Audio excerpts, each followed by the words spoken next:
नमो वाकम प्रशासमणि। नमस्कार मित्रों। उच्चारण का ज्ञान, वर्णोच्चारण का ज्ञान भाषा में शुद्धता, सटीकता और अर्थ की स्पष्टता के लिए बहुत ही आवश्यक है। हमें जानना चाहिए कि मुख के किस भाग से किस वर्ण की उत्पत्ति होती है, अर्थात उच्चरित होता है। तो आइए देखते हैं कि उच्चारण स्थान क्या होते हैं, उच्चारण किन किन वर्णों का मुख के किस किस भाग से उच्चारण किया जाता है।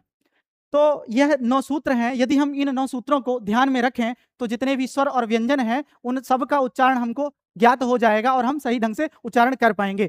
तो सबसे पहला है अकुह विसर्जनीयानाम कंठः। अकुह विसर्जनीयानाम कंठः, जैसे कि सूत्र से ही, इस पंक्ति से ही स्पष्ट है कि अ, कु, ह, विसर्ज और विसर्ग, इनका उच्चारण स्थान जो है कंठ होता है। अब देखिए, कु का मतलब होता है कवर्ग। कु का मतलब क्या होता है? कु मतलब होता है कवर्ग। कवर्ग मतलब होता है काखा गाघा अंगा। देखिए, आपकी जानकारी के लिए बता दें कि 5 वर्ग होते हैं जिनको कु, चु, टू, तू, पू यह कहा जाता है। इनकी उदित संज्ञा भी होती है। कु का मतलब होता है कवर्ग, पू का मतलब होता है पवर्ग, उसी तरह से चू का मतलब होता है चवर्ग, टू का मतलब होता है टवर्ग और तू का मतलब होता है तवर्ग। 5-5 वर्ण आते हैं और 5 वर्ग होते हैं, तो इस तरह से 25 वर्ण आपके इसमें आ जाते हैं पांचों वर्गों में। तो सर्वप्रथम आप देखेंगे कि अ मतलब हो गया छोटा अ अथवा बड़ा अ, इसका उच्चारण स्थान कंठ होता है। कु मतलब हो गया क ख ग घ अंगा।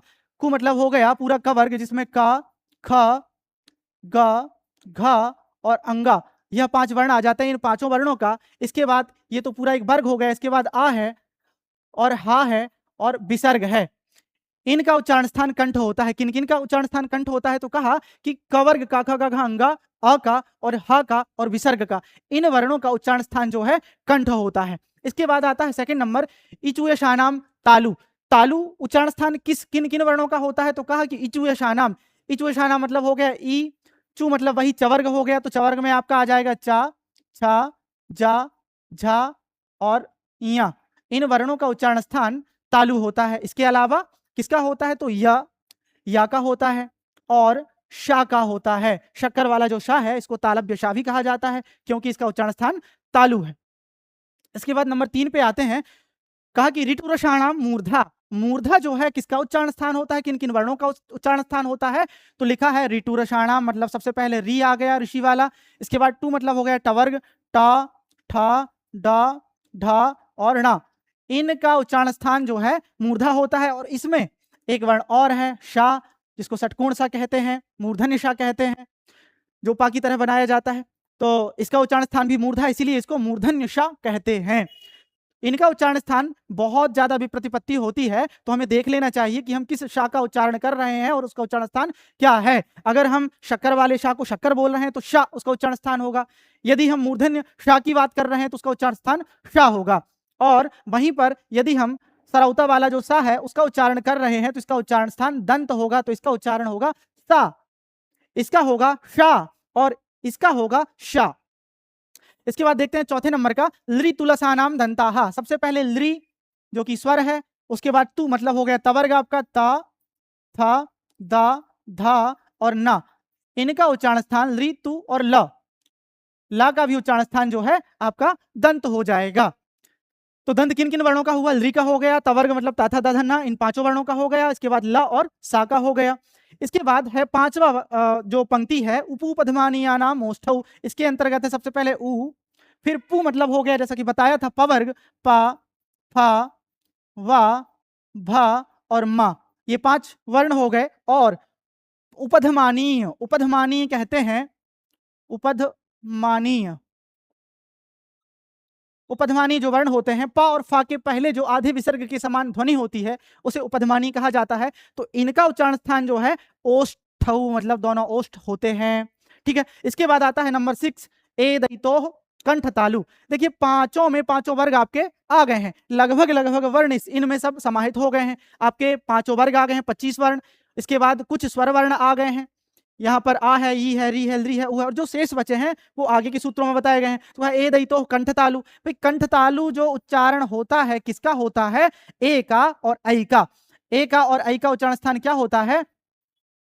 कंठ तालु। क्यों होता है भाई? अगर हम देखें ए कैसे बना है, अ प्लस ई। आ का उच्चारण स्थान होता है कंठ और ई का होता है तालु। अ और ई के मिलने से ए बना है, इसलिए ए का उच्चारण स्थान हो जाएगा कंठ तालु। उसी तरह से ऐ का भी उच्चारण स्थान कंठ तालु होगा। इसके बाद नंबर 7 जो आपकी पंक्ति है, कह रही है ओ दौतो कंठोष्ठम। तो यहाँ पर ओ का और औ का उच्चारण स्थान जो है आपका कंठ और ओष्ठ हो जाएगा। यहाँ पर कंठ और ओष्ठ ये सम्मिलित रूप से है, कंठ और ओष्ठ। इसका है आपका कंठ और तालु, कंठ और तालु। इसके बाद आता है वकारस्य दंतोष्ठम, जो वा है, वकील वाला जो वा है, इसका उच्चारण स्थान है दंत और ओष्ठ। इसका उच्चारण स्थान क्या है? तो दंत और ओष्ठ है। इसके बाद आता है आपका जिह्वा मूलीय। जिस तरह से आपने उपध्मानीय देखा था कि प और फा के पहले जो आधे विसर्ग के समान ध्वनि है उसे आप उपध्मानी कहते हैं। और जिह्वामूलीय किसे कहते हैं? तो कहा का और खा के पहले जो आधे विसर्ग के समान ध्वनि होती है उसे आप जिह्वामूलीय कहते हैं। तो जिह्वामूलीय का जिह्वामूल ही उच्चारण स्थान होगा। इसका जिह्वामूल, जिह्वामूली जो वर्ण है उनका जिह्वामूल ही होगा, उच्चारण स्थान जो है उनका जिह्वामूल ही रहेगा। इसके बाद कुछ वर्ण ऐसे हैं, 5 वर्ण, जिनको अनुनासिक कहा जाता है। भाई अनुनासिक किसे कहते हैं? तो कहा कि मुख के साथ नासिका से जिन वर्णों का उच्चारण किया जाता है उसको अनुनासिक कहा जाता है। तो वह वर्ण कौन कौन से हैं? तो कहा पांचों वर्गों के, पांचों वर्ग आप समझ रहे हैं, कवर्ग, चवर्ग, टवर्ग, तवर्ग और पवर्ग।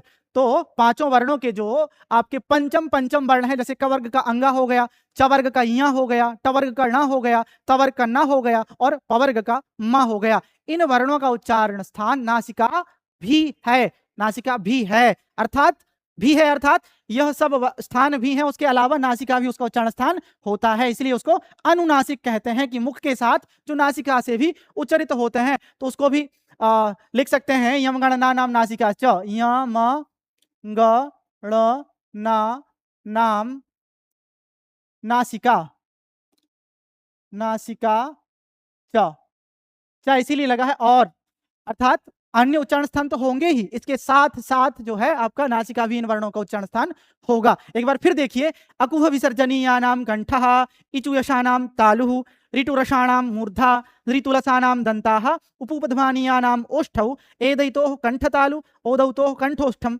वकारस्य दंतोष्ठम, जिह्वामूलीयस्य जिह्वामूलम और यम गणनानाम नासिका च।